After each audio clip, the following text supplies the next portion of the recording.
ಅತ್ತೆ ಸೊಸೆ ಕೂಡ ಬೋರ್ವೆಲ್ ಹಾಕಿದ್ರು. ಭಾಳ ಸಂತೋಷ ಆಗುತ್ತೆ.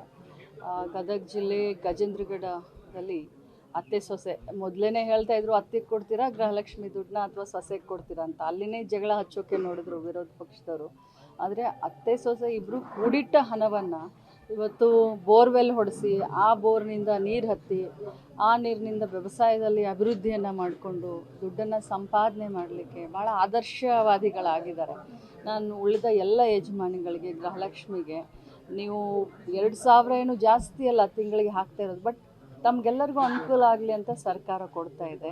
ಈ ರೀತಿ ಹಣವನ್ನು ಕೂಡಿಟ್ಟು ಒಳ್ಳೆ ಕೆಲಸಕ್ಕೆ ಉಪಯೋಗ ಮಾಡ್ಕೊಳ್ತಾ ಇದ್ದೀರಾ, ಇದರಿಂದ ತಮಗೆ ಉಪಯೋಗ ಆಗ್ತಾ ಇದೆ ಅಂತ ಭಾಳ ಸಂತೋಷ ಆಯಿತು. ಗಾಂಧೀಜಿಯವರ ಶತಮಾನೋತ್ಸವ AICC ಅಧ್ಯಕ್ಷ ಸ್ಥಾನ ವಹಿಸಿದ್ರು. ಸೊ ಇಡೀ ಗಾಂಧಿ ಪರಿವಾರವೇ ಬೆಳಗಾವಿಯಲ್ಲಿ ಟಿಕೆಟ್ ನೀಡುತ್ತೆ. ಸೊ ಯಾವ ರೀತಿ ಸಿದ್ಧತೆ ಆಗ್ತಾ ಇದೆ ನೋಡಿ, 100 ವರ್ಷದ ಹಿಂದೆ ಈ ದೇಶಕ್ಕೆ ಸ್ವತಂತ್ರ ಬಣ್ಣ ತಂದು ಕೊಡಲಿಕ್ಕೆ, ಅದರಲ್ಲೂ ಬೆಳಗಾವಿ ಜಿಲ್ಲೆ ಸ್ವತಂತ್ರ ಸಂಗ್ರಾಮದಲ್ಲಿ ಸ್ವತಂತ್ರದ ಒಂದು ಕಹಳೆಯಲ್ಲಿ ಬಹಳಷ್ಟು ಕೊಡುಗೆಯನ್ನು ಕೊಟ್ಟಿದ್ದಾರೆ.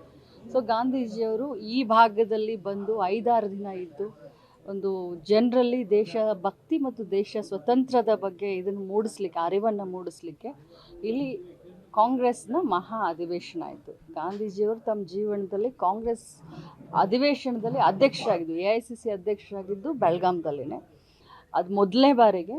ಅದಾದಮೇಲೆ ಅವರು ಬೇರೆ ಆಗಲಿಲ್ಲ. ಸೊ ಭಾಳಷ್ಟು ಐತಿಹಾಸಿಕವಾದಂಥ ಕಾರ್ಯಕ್ರಮವನ್ನು ನಾವು ಗಾಂಧಿ ಭಾರತ ಅಂತ, ಯಾಕಂತಂದರೆ ನಮ್ಮ ದೇಶದಲ್ಲಿ ಗಾಂಧಿಯ ಆದರ್ಶ ತತ್ವ ಸಿದ್ಧಾಂತವನ್ನು ಮುಂದಿನ ಪೀಳಿಗೆಗೆ ನಾವು ಹೇಳ್ಕೊಡ್ಲಿಕ್ಕೆ, ಆ ಒಂದು 100 ವರ್ಷದ ಒಂದು ಸವಿ ನೆನಪಿಗೆ ದೇಶಭಕ್ತಿಯನ್ನು ಜಾಗೃತಗೊಳಿಸ್ಲಿಕ್ಕೆ ಯುವಕರಲ್ಲಿ ಈ ಒಂದು ಗಾಂಧಿ ಭಾರತವನ್ನು ಅಂತ ಹೇಳಿ ಒಂದು ವಿಶೇಷವಾದಂಥ ಕಾರ್ಯಕ್ರಮವನ್ನು ಮಾಡ್ತಾರೆ.